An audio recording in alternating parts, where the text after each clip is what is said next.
In the vast darkness between stars, where ancient empires rule with absolute authority and lesser species bow in submission, humanity was never supposed to exist. We were the cosmic accident, the biological impossibility that crawled from a forgotten world on the galaxy's outer rim. The Zephyrian Empire had catalogued every sentient species for 10,000 years, mapped every trade route, conquered every rebellion. Their records were perfect, their dominion absolute. Then humans arrived in ships that shouldn't fly, using technology that defied their understanding, crewed by beings who had never learned the meaning of surrender.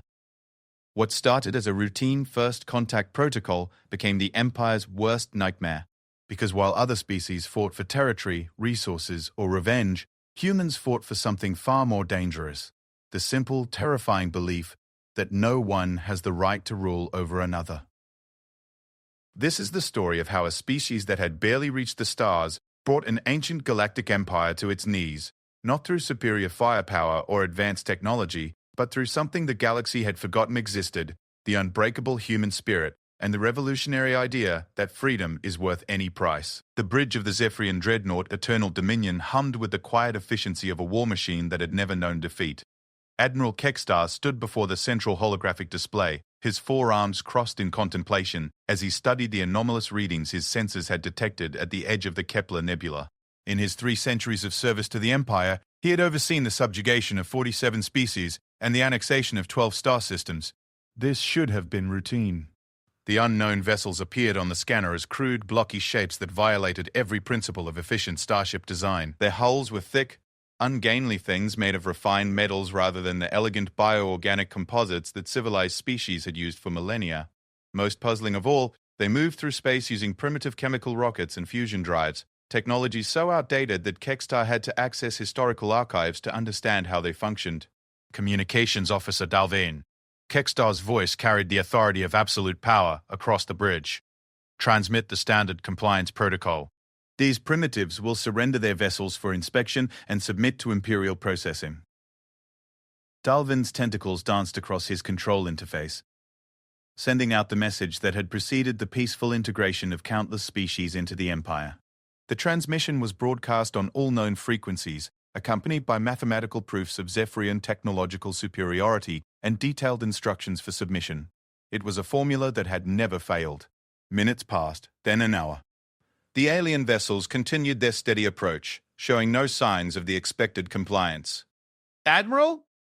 Dalvin's voice carried a note of confusion. "We are receiving a response, but it does not conform to any known surrender protocols. Display it."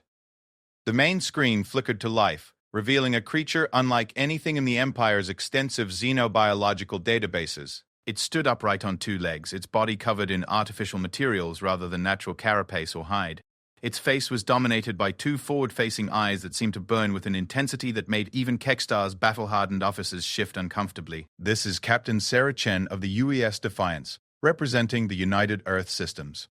The creature spoke in a clear, measured tone that carried no hint of the fear or submission that first contact protocols typically induced. "We come in peace, but we will not submit to any authority save our own.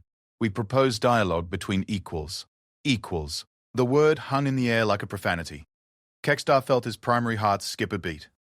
In 10,000 years of galactic history, no species had ever claimed equality with the Zephyrian Empire. It was not just unprecedented, it was inconceivable. "Commander Zixhole," Kekstar turned to his tactical officer. "What is the combat capability of these vessels?" The insectoid officer's mandibles clicked as he processed the sensor data. "Primitive kinetic weapons, Admiral. Chemical explosives and metal projectiles. Their defensive capabilities appear limited to simple energy barriers. A single plasma volley from our main batteries would vaporize their entire formation." "And yet they speak to us as equals," Kekstar mused. He had encountered defiant species before. Young races drunk on their own technological achievements, elder civilizations too proud to accept reality. All had eventually bowed to the inevitable truth of Zephyrian supremacy. Open communications. The human captain's image reappeared on screen. Kekstar drew himself to his full 3-meter height, allowing his ceremonial battle armor to catch the bridge's lighting in an intimidating display. "I am Admiral Kekstar of the Eternal Dominion, acting under the authority of His Imperial Magnificence, the Supreme Overlord of the Zephyrian Empire. You will submit your vessels for inspection and prepare your species for integration into the Imperial Order. This is not a request. To his amazement, the human actually smiled, a facial expression that somehow managed to convey both warmth and steel. Admiral Kextar, I appreciate your position, but I am afraid we must respectfully decline. Earth has never bowed to tyrants, and we're not about to start now, no matter how impressive their titles might be. Tyrants. The insult struck Kextar like a physical blow. The Empire brought order to chaos, lifted primitive species from barbarism, created peace through strength. They were liberators, not oppressors. You speak from ignorance, human. Kextar's voice took on the edge that had preceded the destruction of entire worlds. The Empire spans 10,000 star systems. Our fleets number in the millions. Your entire species could not scratch the hull of this single vessel. Surrender now, and your people will be granted the privilege of serving the greater Galactic Order. Admiral. Captain Chen's voice remained steady, but something in her eyes had changed. Let me tell you about a little planet called Earth. For most of our history, we've been divided into hundreds of nations, constantly fighting each other over resources, territory, and ideology. We've developed incredibly efficient ways of killing each other, survived ice ages, plagues, and wars that consumed entire continents. We've learned that freedom isn't given, it's taken. And it's kept only by those willing to fight for it. She paused, and when she spoke again, her voice carried the weight of absolute conviction. You see, Admiral, size doesn't intimidate us. Numbers don't frighten us. We've stared down extinction before and decided we'd rather die free than live as slaves. So thank you for your offer, but humanity will chart its own course among the stars. The transmission ended, leaving the bridge of the Eternal Dominion in stunned silence. Kextar stared at the blank screen, trying to process what he had just witnessed. In 3 centuries of conquest, he had never encountered a species that refused Imperial authority with such casual confidence. Admiral, Commander Zixel's voice was tight with barely controlled aggression. Shall I target their lead vessel?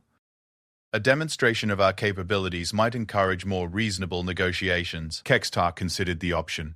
The humans' defiance was disturbing, but their technology was clearly primitive. A show of force would likely bring them to their senses quickly enough. Very well. Target their largest vessel with a minimal plasma burst. We'll give them a taste of Zephyrian power. The Dreadnought's main battery swiveled with predatory grace, locking onto the human flagship. A stream of superheated plasma, carefully calibrated to disable rather than destroy, lanced across space toward the UES Defiance. What happened next would be discussed in Imperial tactical academies for generations to come. Instead of accepting the hit and acknowledging Zephyrian superiority, the human ship moved, not the graceful, predictable evasion pattern of civilized warfare, but a wild, chaotic dance that seemed to ignore basic physics. The vessel rolled, pitched, and yawed in directions that should have torn it apart, its primitive thrusters firing in seemingly random sequences that somehow combined into impossible maneuvers. The plasma bolt passed harmlessly through empty space. What in the void was that? Zixhal's compound eyes were wide with disbelief. Before anyone could answer, the human fleet opened fire. The attack defied every principle of space combat doctrine. Instead of the elegant, efficient energy weapons that civilized species employed, the humans launched thousands of primitive kinetic projectiles. Chunks of metal accelerated to significant fractions of light speed. The projectiles came in waves, each volley aimed not at the Dreadnought's position, but at where it would be based on standard evasive protocols. The Eternal Dominion's defensive systems, designed to intercept energy weapons and guided missiles, struggled to track the simple metal slugs.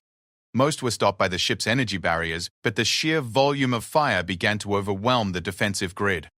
Impossible, Zixel muttered. They're using pure kinetic weapons.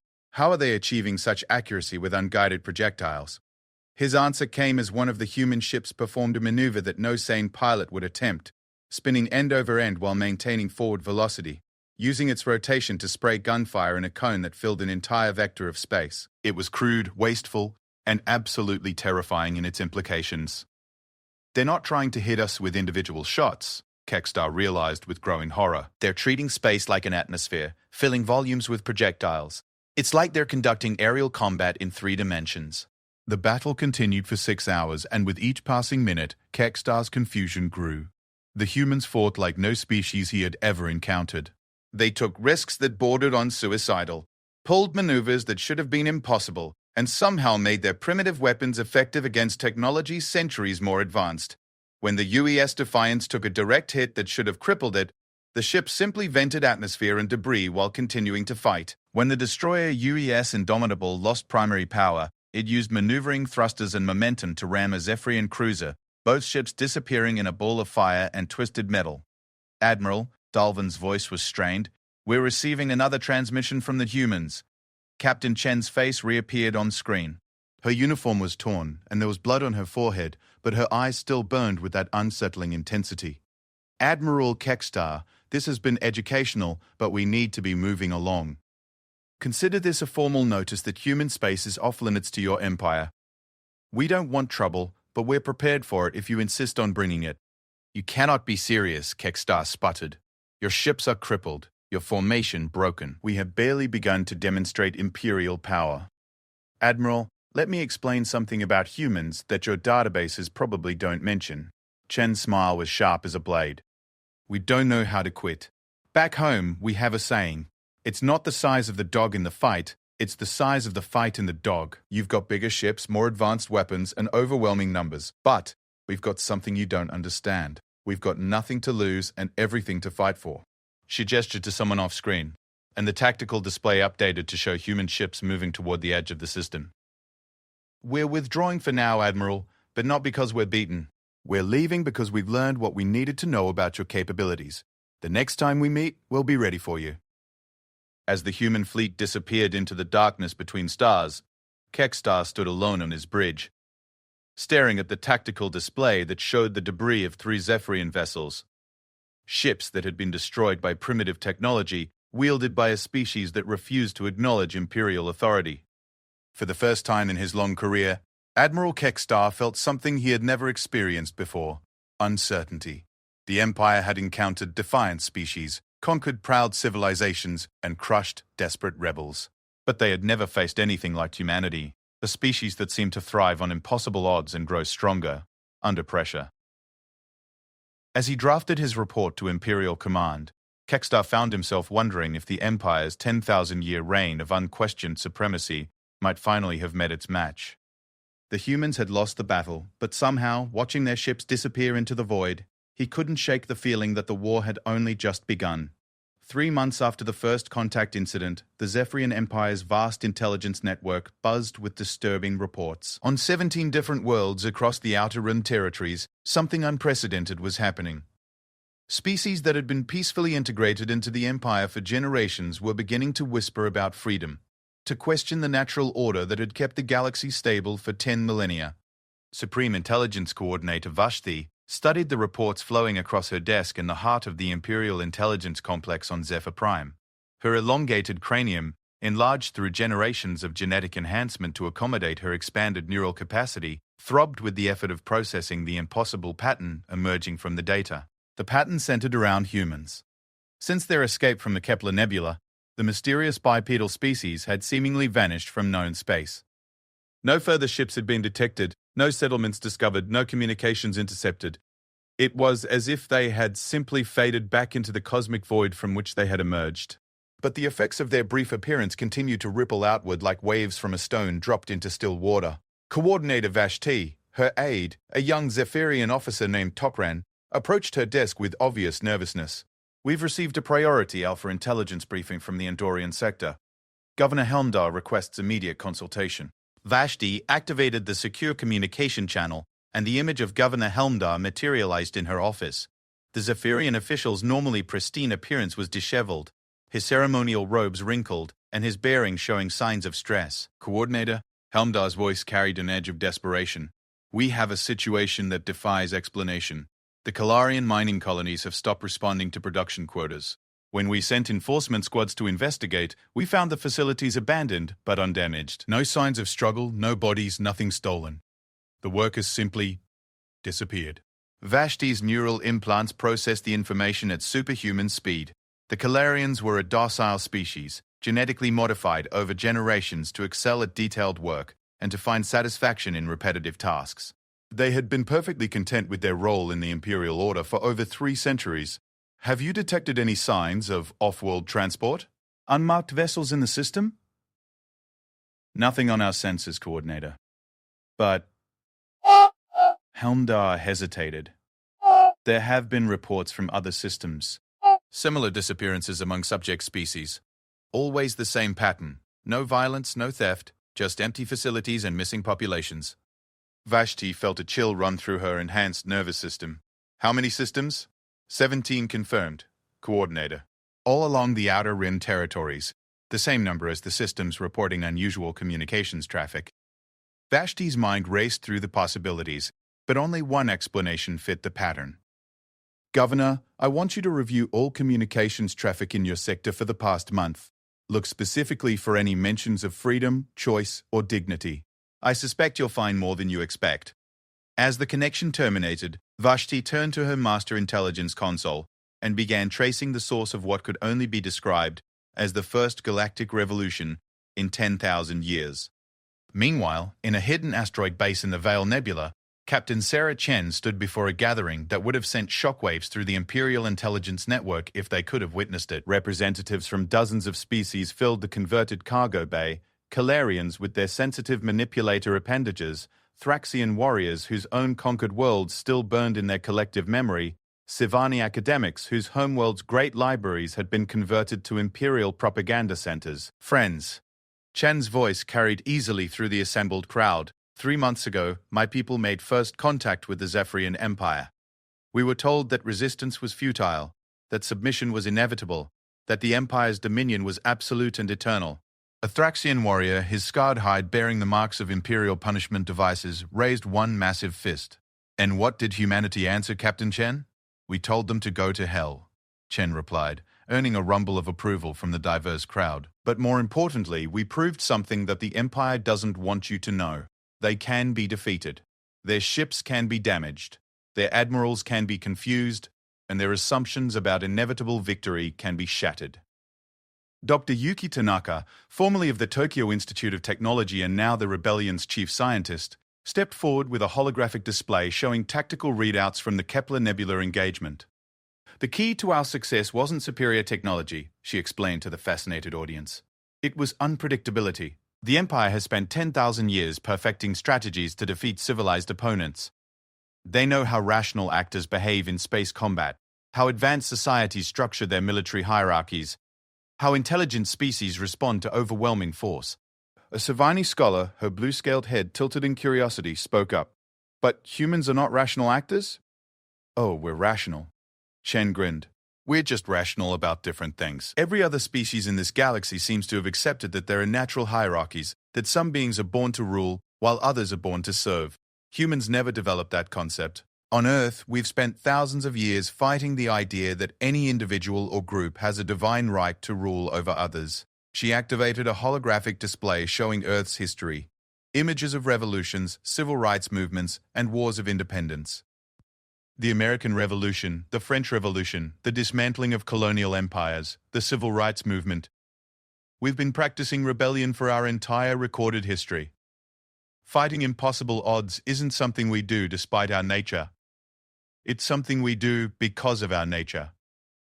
The crowd stirred with excitement, and Chen could see the spark of possibility lighting up in dozens of different sets of eyes. But Captain Chen, a young Kellerian, spoke up, his voice barely above a whisper. We are not warriors like your people. We were modified for industrial work, not combat. How can beings like us resist the Empire's might? This was the question Chen had been hoping for.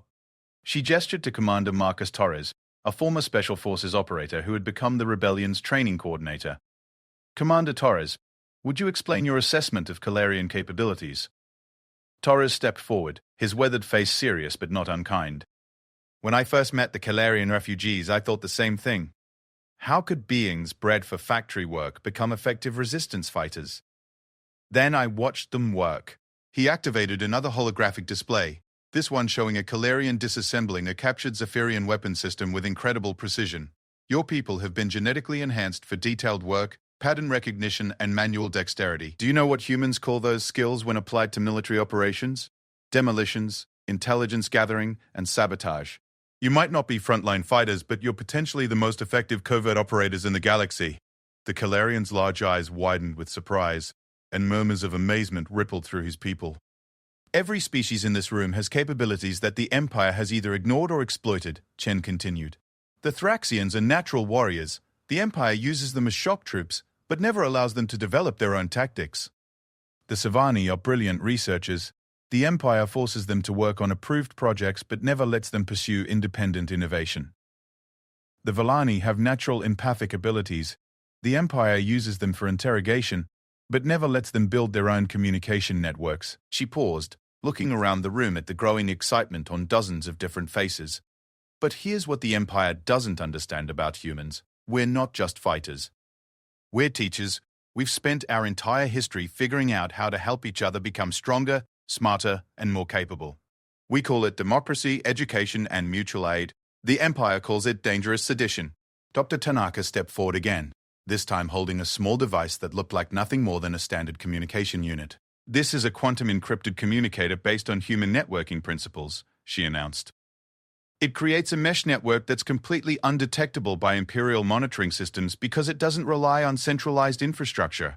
Every unit acts as both a receiver and a transmitter, creating a communication web that grows stronger with each new user.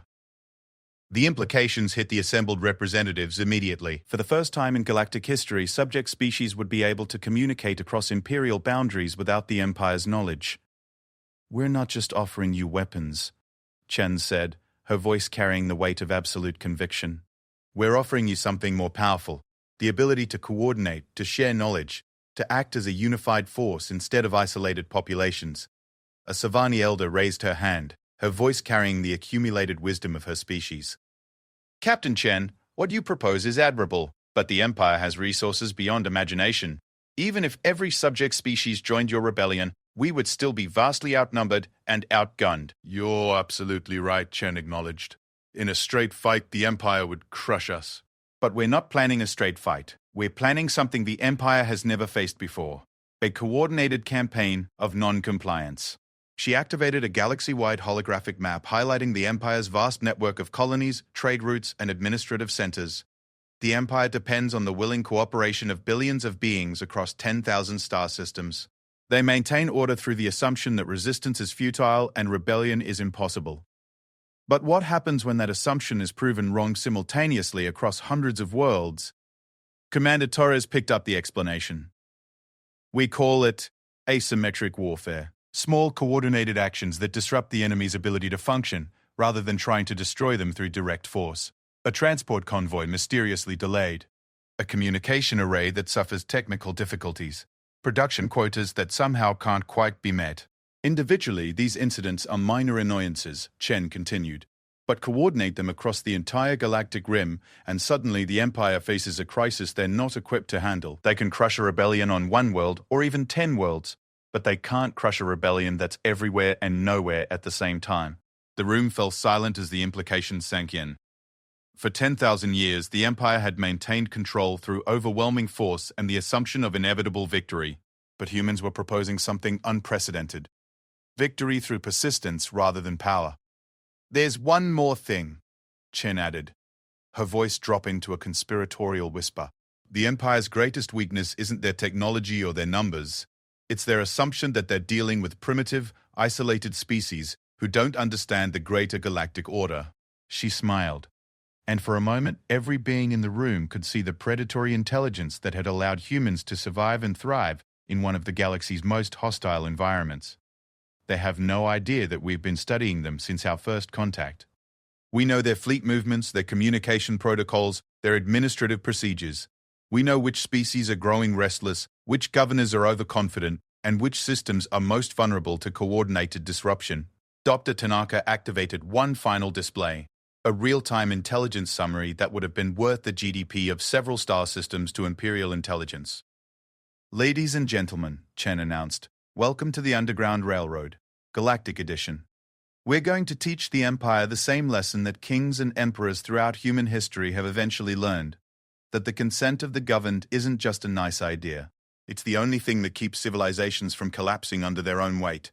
As the representatives dispersed to carry the message of resistance to their scattered peoples, Chen stood alone in the empty cargo bay, looking out at the stars through a small viewport. Somewhere out there, Admiral Kekstar and his fleets were hunting for humans, preparing for a conventional war against a conventional enemy. They had no idea they were about to face something far more dangerous, a species that had turned revolution into an art form, now teaching that art to every oppressed being in the galaxy. The Empire had ruled through fear for 10 millennia, but humans were about to introduce them to something they had never encountered before: hope. The first sign that something fundamental had shifted in the galactic order came on a Tuesday, according to the Imperial Standard Calendar. Governor Naleth V. of the Proxima mining complex was enjoying his morning briefing when his aide burst into his office without the customary submission prostration that protocol demanded. "Governor," the aide's voice carried an edge of panic that sent chills through Naleth V's primary nervous system.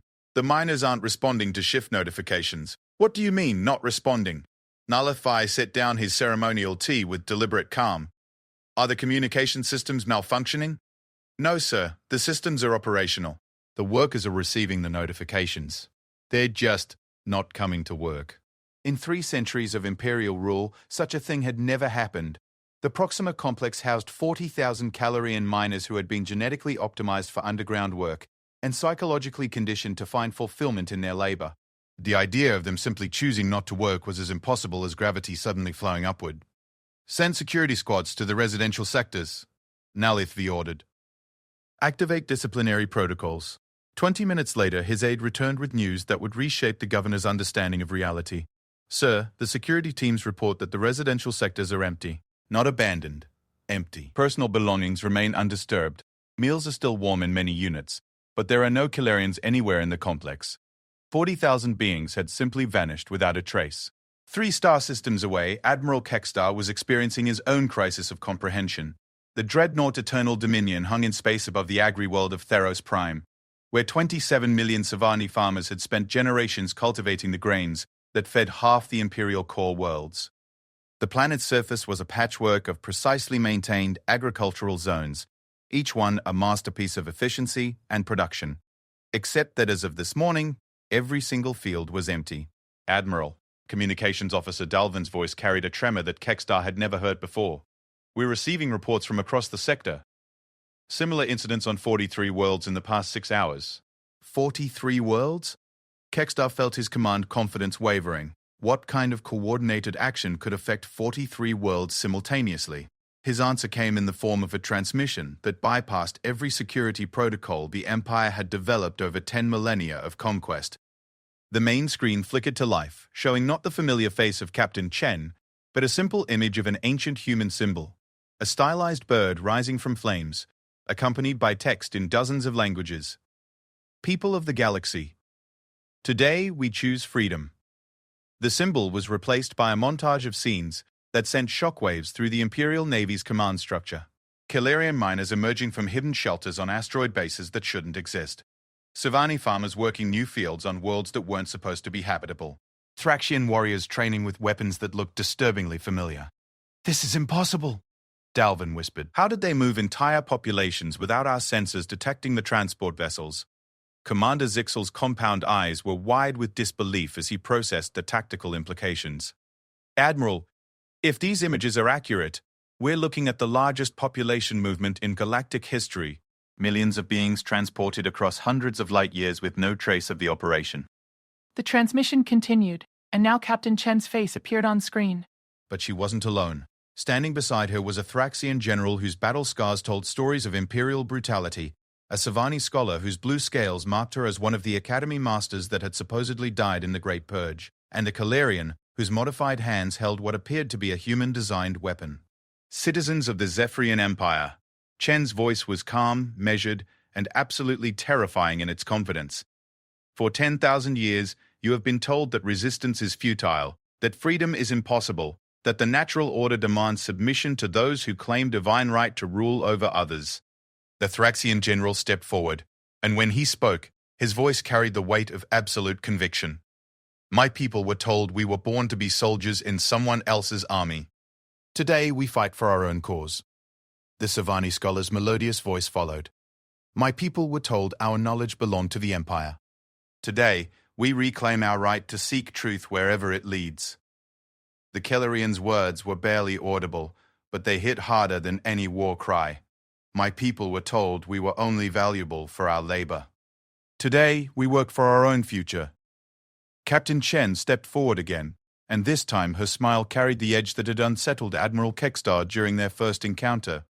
The Empire rules through fear and isolation. They've convinced you that you're alone, that resistance is impossible, that freedom is just a dream. Today, we're here to tell you that none of that is true. The display shifted to show real-time images from across the galaxy. Human ships working alongside Thraxian warriors to establish new settlements. Savani scientists collaborating with human engineers to develop technologies that defied Imperial doctrine. Calarian miners using their precision skills to build communication networks that stretched across star systems. "We are the Free Worlds Alliance," Chen announced. "We are proof that beings from different species, different backgrounds, and different beliefs can work together as equals. We are proof that the Empire's vision of natural hierarchy is not natural at all. It's just a convenient lie told by those who profit from oppression." Admiral Kekstar found his voice, though it carried none of its usual authority. "Open a transmission channel. I want to speak with these terrorists." "Admiral." Dalvin's tentacles danced nervously over his controls. "The signal is being broadcast simultaneously across every inhabited system in the galaxy. We can't establish a direct communication link." The implications hit Kekstar like a physical blow. This wasn't a message to the Imperial Navy. It was a message to every being in the Empire, transmitted on networks that the Imperial Intelligence Service had never known existed. Chen continued as if she could hear his thoughts. "To every being watching this transmission, know that you have choices. You can continue to accept the Empire's version of reality, or you can discover what freedom actually means. You can remain isolated and afraid, or you can join a community of beings who believe that every sentient creature deserves dignity, respect, and the right to determine their own fate." The Thraxian general raised a clenched fist. "To every warrior forced to fight for your oppressors, your skills and honor belong to you, not to those who would use you as disposable weapons." The Savani scholar's voice rang with passion. "To every scientist and scholar whose curiosity has been chained to Imperial doctrine, there are wonders in the universe that the Empire doesn't want you to discover, truths they don't want you to know." The Kalarian spoke last, and his quiet words carried across the galaxy like a whispered prayer. "To every worker whose hands build the Empire's wealth while your own people live in poverty, your labor has value beyond what they tell you, and you deserve to benefit from your own efforts." Chen stepped forward for her final words. "The Empire will tell you that this rebellion will fail, that we're primitives playing with forces beyond our understanding. They'll threaten terrible consequences for any who join us, promise rewards for those who remain loyal. They'll use every tool of fear and manipulation that has kept them in power for 10 millennia. Her smile became something that would haunt Imperial officers in their sleep for years to come. But here's what they won't tell you. Fear only works when you're alone. And you are not alone anymore. Every system that joins the Free Worlds Alliance becomes stronger. Every being who chooses freedom makes freedom possible for others. Every act of resistance, no matter how small, weakens the chains that bind us all." The transmission showed one final image. A star map of the galaxy with points of light appearing across the outer rim territories. Each point represented a world that had declared independence from the Empire in the past 24 hours. "The Age of Empire is ending," Chen declared. "The Age of Freedom has begun. This is our revolution, and this time we all fight together." The transmission ended, leaving the bridge of the Eternal Dominion in stunned silence. Admiral Kekstar stared at the blank screen, trying to process the impossibility of what he had witnessed. In a single day, the rebellion had revealed capabilities that rivaled the Empire's most advanced intelligence operations, demonstrated coordination across dozens of species and hundreds of worlds, and broadcast a message of defiance that reached every corner of Imperial space. "Sir," Commander Zixhal's voice was barely above a whisper. "What are your orders?" For the first time in his military career, Admiral Kekstar had no idea how to answer. The Empire's doctrine for dealing with rebellion was comprehensive and tested. Overwhelming force applied to discrete populations until resistance collapsed. But how did you apply overwhelming force to a rebellion that existed everywhere and nowhere at once? How did you crush an enemy that grew stronger every time they appeared to be defeated? "Contact Imperial Command." Kekstar finally managed. "Tell them we need emergency protocols for a galaxy-wide uprising. And tell them." He paused, searching for words to describe the impossible. "Tell them we're not fighting a conventional rebellion.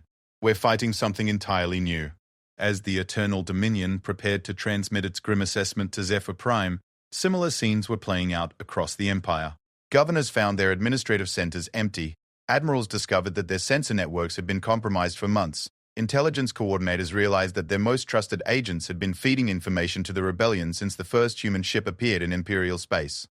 The Empire had spent 10,000 years perfecting the art of conquest, but they had never learned how to fight an idea. And now, spreading across the galaxy faster than their fleets could move, was the most dangerous idea in the universe. The simple belief that freedom was possible, and that those who claimed the right to rule others had no such right at all. In hidden bases across the Outer Rim, human officers worked alongside alien specialists to coordinate the next phase of the rebellion. They studied Imperial fleet movements, analyzed communication patterns, and planned operations that would have been impossible if any single species had attempted them alone. But the true power of the Free Worlds Alliance wasn't in its technology or tactics. It was in the spark of hope that had been lit in billions of beings who had never dared to imagine that their lives could be different. The Empire had ruled through the assumption that resistance was futile and freedom was impossible. The humans had arrived to prove that both assumptions were wrong, and that sometimes the most powerful weapon in the universe was the simple truth that everyone deserves to be free. Supreme Overlord Zarathustra stood in the center of the Grand Command Chamber on Zephyr Prime, his ancient form radiating the cold fury that had maintained his reign for over 2 millennia. Around him, the Empire's greatest military and intelligence leaders shifted nervously as holographic displays showed the scope of the disaster that had befallen their once unshakable dominion. In the 3 weeks since the human rebellion had revealed itself, over 200 worlds had declared independence, key trade routes had become unreliable, and most disturbing of all, subject species throughout the core worlds were beginning to ask questions that had never been asked before. The carefully maintained order of 10,000 years was crumbling faster than anyone had thought possible. Coordinator Vashti, Zarathustra's voice carried the weight of absolute authority. Explain to me how an intelligence network that spans the galaxy failed to detect the largest population movement in galactic history. The Supreme Intelligence Coordinator's enhanced cranium showed visible stress patterns as she accessed the reports that had been flooding in from across Imperial space. Supreme Overlord, the humans appear to have developed quantum transportation technology that operates outside our current understanding of physics. They've been moving entire populations through what can only be described as folded space, essentially creating temporary wormholes that exist for mere seconds before collapsing. Impossible, declared Admiral Kekstar from his position near the tactical displays. Such technology would require energy expenditures that would be visible across entire star systems. And yet, Vashti's voice carried the weight of undeniable evidence.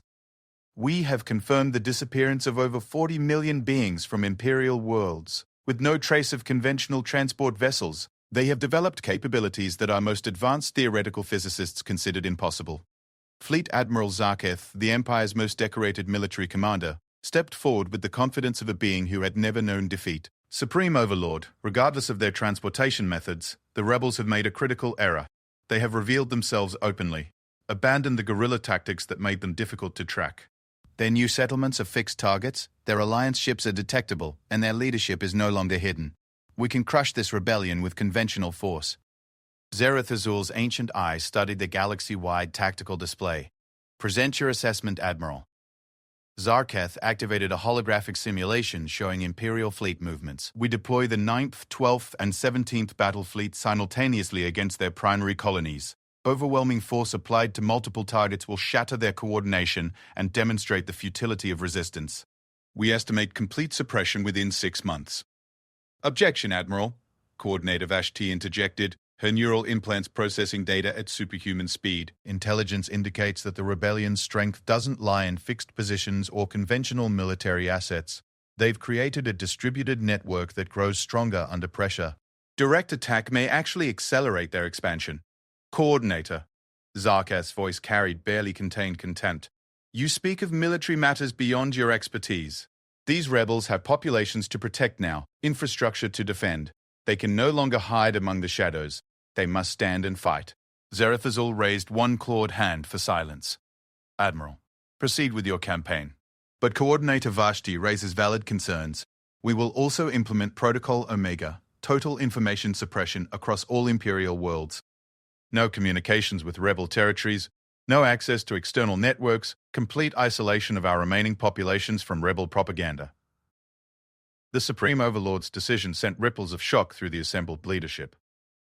Protocol Omega had been theoretical until now, the complete severing of communication and travel between Imperial core worlds and the outer territories. It would effectively split the galaxy in half. Supreme Overlord, Admiral Kekstar spoke carefully, such measures will also disrupt our own intelligence gathering and fleet coordination. Acceptable losses, Serathazul declared. The rebellion spreads through ideas as much as military action.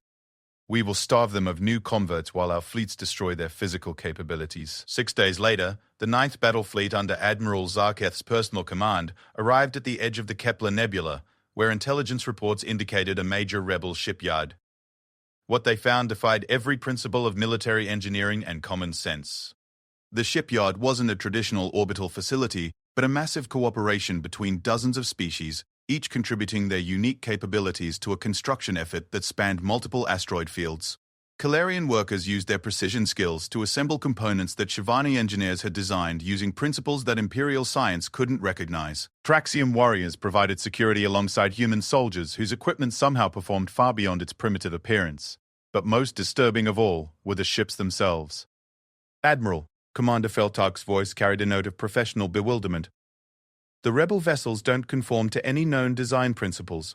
They appear to be hybrid constructions combining technologies from multiple species in ways that should be incompatible. Admiral Zarketh studied the tactical displays with growing unease.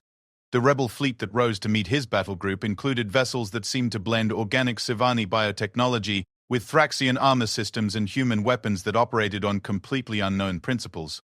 The ships moved with the fluid grace of living creatures but hit with the devastating precision of mechanical perfection. All vessels, Zarketh commanded. Execute Formation 7. Standard suppression pattern. Show these primitives the price of rebellion. The engagement that followed would be studied in military academies for generations, assuming the Empire survived to build those academies. The 9th Battle Fleet attacked with textbook precision, applying overwhelming firepower to what should have been vastly inferior opponents. Their plasma bombardments struck home. Their targeting systems locked onto rebel vessels with mechanical efficiency, and their defensive screens deflected the primitive kinetic weapons that the humans favored. For exactly 17 minutes, the battle proceeded according to Imperial doctrine. Then the rebel fleet did something that redefined the nature of space combat forever. They began to adapt in real time. Sivani bioships started growing new armor configurations that deflected Imperial plasma more efficiently. Thraxian vessels began coordinating their movements with mechanical precision while maintaining their species' natural aggressiveness. Human ships started exhibiting capabilities that their initial scans had indicated they shouldn't possess. Energy weapons that matched Imperial technology, defensive systems that absorbed rather than deflected incoming fire. How are they modifying their capabilities during active combat? Commander Feltag demanded, his voice rising toward panic. The answer came from an unexpected source. Captain Sarah Chen's voice cut through the chaos of battle communications on all Imperial frequencies simultaneously.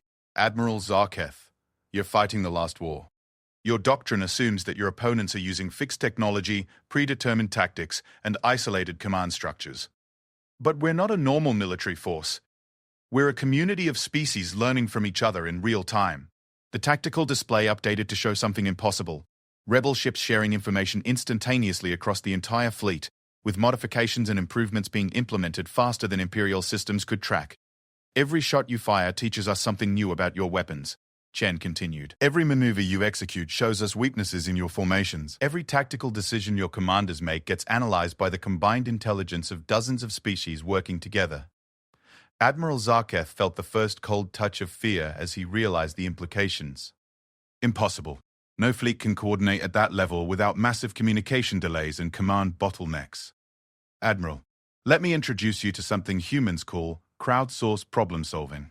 When thousands of beings work together on the same challenge, sharing information freely, and building on each other's insights, they can solve problems that would take traditional hierarchies months or years to address.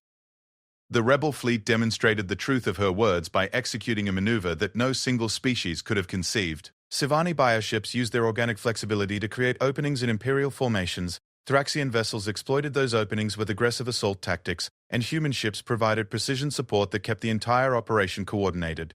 But the true masterstroke came when the rebel fleet began broadcasting their tactical innovations to every other free world's fleet in the galaxy, all allied vessels. Chen's voice carried across interstellar distances through communication networks that Imperial intelligence hadn't known existed. We're uploading our engagement data now. New defensive configurations are proving effective against Imperial plasma systems. Recommend immediate implementation. Admiral Zarketh watched in horror as his tactical advantage evaporated in real time. Not only was his fleet being outmaneuvered by rebels who improved their capabilities during combat, but those improvements were being shared instantly with rebel forces across the galaxy. Admiral, his communications officer's voice was tight with disbelief. We're receiving reports from the 12th and 17th fleets. They're encountering similar adaptive tactics. Enemy vessels are implementing countermeasures to our weapon systems faster than we can modify our approach. The engagement lasted 14 hours, and by its end, Admiral Zarketh understood that the Empire was facing something entirely unprecedented in galactic history, an enemy that evolved during every battle, learned from every engagement, and shared every discovery across their entire force structure instantaneously. The 9th Battle Fleet retreated with 30% casualties and the sobering realization that they had faced what amounted to a single, galaxy-spanning organism that thought and adapted collectively. Meanwhile, in the Imperial core worlds, Protocol Omega was creating its own crisis. The complete communication blackout that was supposed to prevent rebel propaganda from reaching Imperial citizens had an unintended consequence. It also cut off the flow of news, entertainment, and social contact that had kept billions of beings content with their place in the Imperial Order.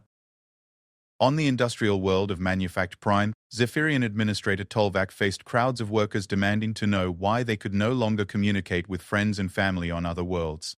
The explanation that the restrictions were necessary for security against primitive rebels was met with questions that had never been asked before.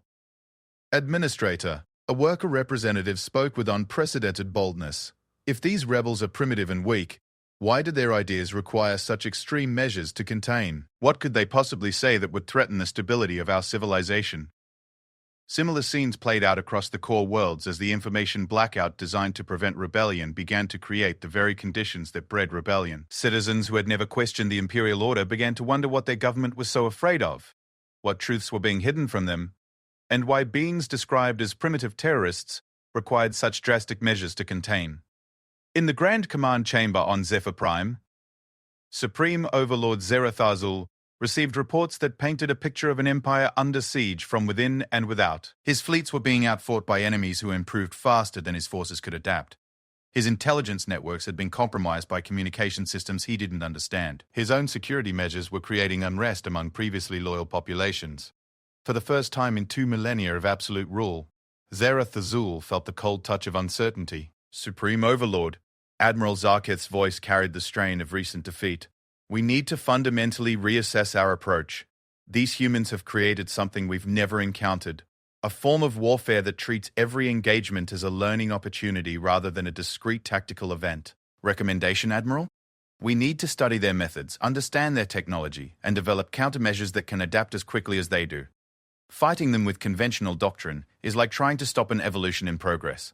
Coordinator Vashti stepped forward with reports that carried even more disturbing implications. Supreme Overlord, our analysis suggests that the rebellion's true strength isn't military, it's social. They've created a form of civilization that treats diversity as an advantage rather than a threat, that encourages innovation rather than conformity, and that grows stronger under pressure rather than weaker. Zerathazul's ancient mind processed the implications with growing dread. The Empire had ruled for 10,000 years by convincing the galaxy that their way was the only way, that resistance was futile, that submission to authority was the natural order of intelligent beings.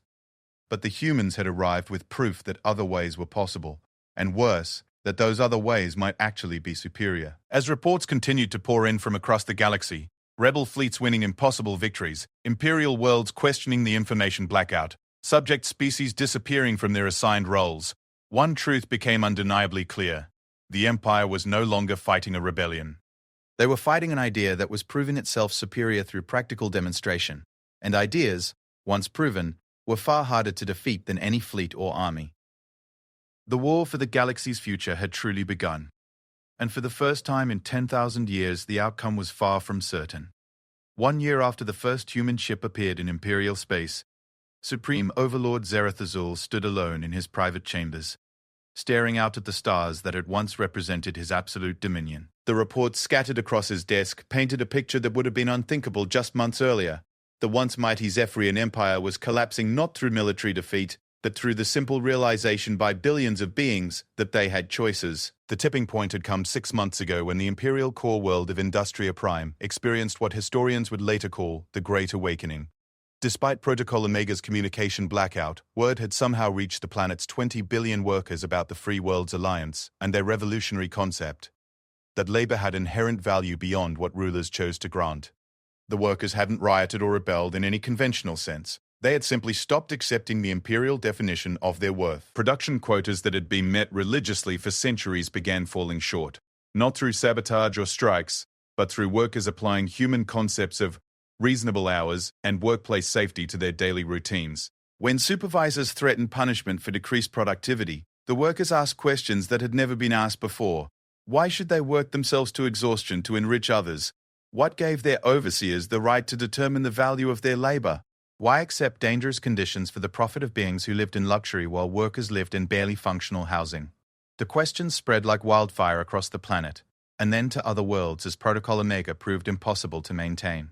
Communication networks that Imperial intelligence had never known existed carried new ideas faster than fleet deployments could suppress them. Workers on mining worlds began demanding safety equipment. Farmers on agricultural planets started asking why they couldn't eat the food they grew. Scientists in research facilities questioned why their discoveries were classified while their living conditions remained poor. "Your Magnificence," Administrator Vothkar's voice interrupted Zerath Azul's contemplation. "The Council of Governors is assembled for your address."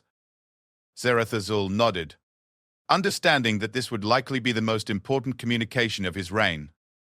Perhaps the last communication of the Empire, as it had existed for 10 millennia. In the Grand Council chamber, holographic representations of governors from across Imperial space displayed expressions ranging from barely contained panic to outright confusion. The Empire's administrative machinery, designed to rule billions through fear and hierarchy, was discovering that it had no protocols for dealing with populations who simply stopped believing in the legitimacy of that hierarchy. "Governors," Zerath Azul's voice carried across the chamber with the authority of ages. "We face a crisis unlike any in Imperial history. The human rebellion has introduced concepts that are spreading faster than any military response can contain." Governor Naleth V of the former Proxima mining complex spoke first. "Your Magnificence, we have lost all contact with our subject populations. They have not declared war, they have not attacked our installations, they have simply left. 43 worlds in my sector are now completely uninhabited by Imperial subjects." "Where have they gone?" another governor asked. "To worlds we didn't know existed." Coordinator Vashti's voice carried the weight of impossible revelation. "The humans have been using their transportation technology to establish colonies in systems we had catalogued as uninhabitable. They've developed terraforming techniques that can make hostile worlds livable in a matter of months rather than centuries." Admiral Kekstar recently returned from his latest unsuccessful engagement with the Free Worlds Alliance fleet, provided the military perspective that was becoming increasingly irrelevant. "Your Magnificence, our forces win every tactical engagement, but we are losing the strategic war. Every battle we fight teaches the rebels new capabilities. Every victory we achieve is immediately analyzed and countered by their next fleet. They have created a form of warfare that treats every defeat as education rather than setback." "But the most disturbing development," Vashti continued, "is that they are not attempting to conquer Imperial worlds. They are simply offering alternatives." The holographic display in the chamber's center activated, showing images that defied everything the Empire claimed to represent. On the world of New Harmony, Kalarian engineers worked alongside human architects to build cities that emphasized community spaces rather than administrative centers. On Freedom's Star, Thraxian warriors had established training academies where young beings from dozens of species learned not just combat, but conflict resolution, community organization, and what humans called civic responsibility. Most unsettling of all was the footage from Terra Nova, where a coalition government made decisions through something called democratic consensus.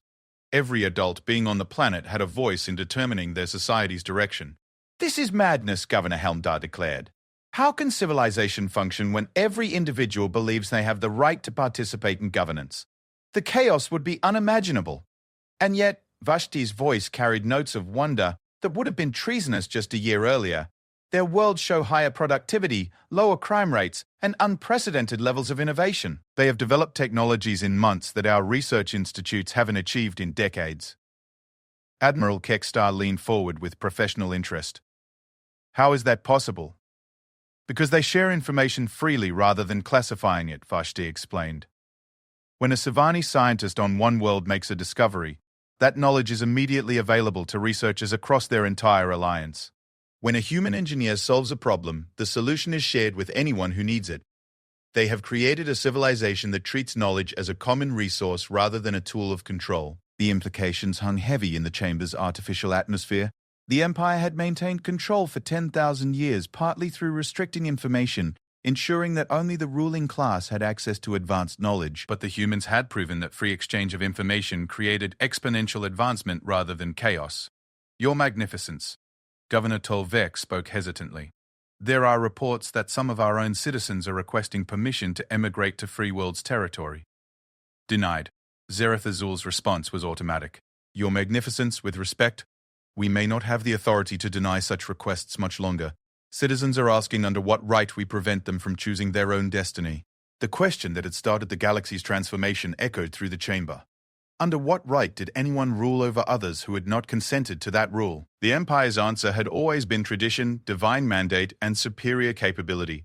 But humans had proven that beings could organize themselves effectively without hierarchical control, that progress came faster through cooperation than coercion, and that happiness and prosperity were possible without submission to authority. Perhaps, Zereth Azul said slowly, the words seeming to surprise even himself, the question is not how to defeat this rebellion, but whether we should. The shocked silence that followed was broken by Admiral Kekstar's careful response.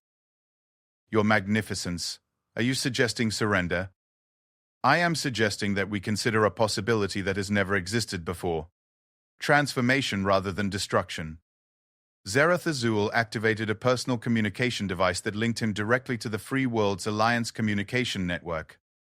The technology itself was a gift from human engineers, offered freely despite the ongoing conflict. This is Supreme Overlord Zereth Azul of the Zephyrian Empire, requesting communication with the Free World's Alliance leadership.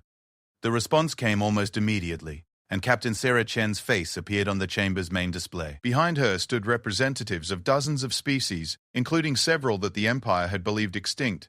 Supreme Overlord, Chen's voice, carried no trace of triumph or mockery. Thank you for reaching out.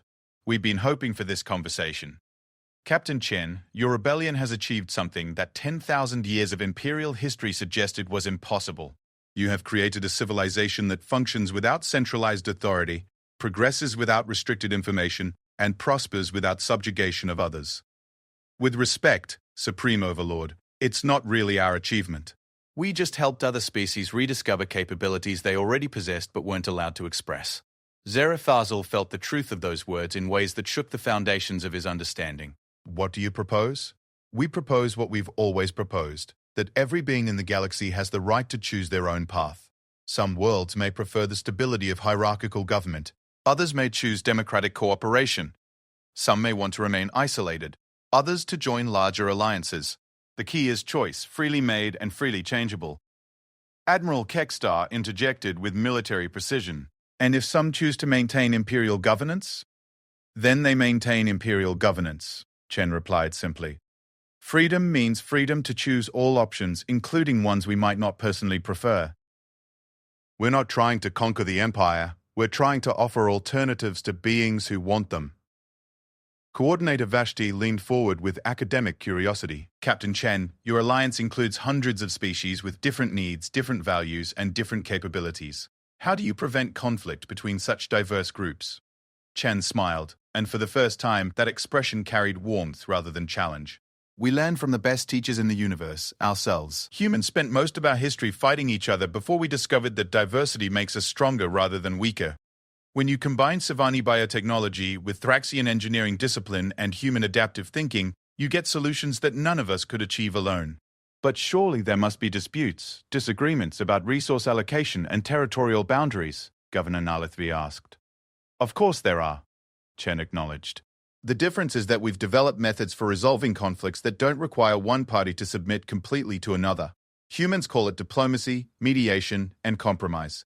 It's messier than authoritarian decree, but it's also more durable because everyone involved helped create the solution. Supreme Overlord Zereth Azul found himself asking a question he had never imagined voicing. Captain Chen, Would the Free Worlds Alliance consider accepting Imperial worlds that choose to join your organization? Supreme Overlord, we would be honored to welcome any world that freely chooses to join us regardless of their previous governmental structure. The only requirement is that their decision be made by the actual inhabitants of those worlds, not by their current rulers. The chamber fell silent as the implications became clear. The Empire could continue to exist for any worlds that genuinely preferred Imperial governance, but the pretense of universal dominion was ending. Beings across the galaxy would be offered the choice that humans had introduced, the right to determine their own destiny. Over the following months, the transition proceeded with surprising smoothness. Some worlds chose to remain under Imperial governance, finding comfort in established hierarchies and traditional structures. Others voted to join the Free Worlds Alliance, embracing the challenges and opportunities of participatory democracy. A few chose complete independence, establishing unique governmental systems that combined elements from multiple traditions. But perhaps most significantly, the galaxy discovered something that 10,000 years of Imperial rule had hidden: that different approaches to civilization could coexist peacefully when none claimed exclusive authority over others. A year later, Captain Sarah Chen stood on the observation deck of the newly constructed Galactic Cooperation Station, watching ships from dozens of species and governments dock peacefully at the same facility. The station itself was a symbol of the new reality. Jointly constructed by Imperial engineers, Free Worlds technicians, and independent world specialists working together on a project that benefited everyone. Captain Dr. Yuki Tanaka joined her at the viewport. The final statistics on the transition are complete. 83% of former Imperial worlds chose to join the Free Worlds Alliance, 12% chose to remain under Imperial governance, and 5% chose independent status. And the conflict casualties? Surprisingly low. It turns out that when people are offered genuine choices rather than ultimatums, they tend to resolve differences through negotiation rather than warfare. Chen nodded, watching as a massive Imperial dreadnought docked alongside a collection of Free Worlds vessels. The irony wasn't lost on her. Humans had come to the galaxy as refugees from their own planet's problems, only to discover that their greatest strength wasn't their technology or their fighting spirit, but their hard-won understanding that freedom was only meaningful when it was available to everyone. Tanaka, do you think we've changed the galaxy permanently? Captain, I think we've reminded the galaxy of something it had forgotten, that the future isn't predetermined by the past, that beings can choose to be better than their history, and that sometimes the most powerful force in the universe isn't a weapon or a fleet, but a simple idea whose time has come. As Chen watched ships from former enemies working together to build something new, she reflected on the journey that had brought them here. Humanity had arrived in the galaxy as strangers, armed with nothing but stubborn principles and an unwillingness to accept that freedom was impossible. They had discovered that those principles, shared freely and applied consistently, were enough to transform the entire galaxy. The age of empire was over. The age of choice had begun. And for the first time in 10,000 years, every being in the galaxy had the opportunity to determine their own destiny among the stars.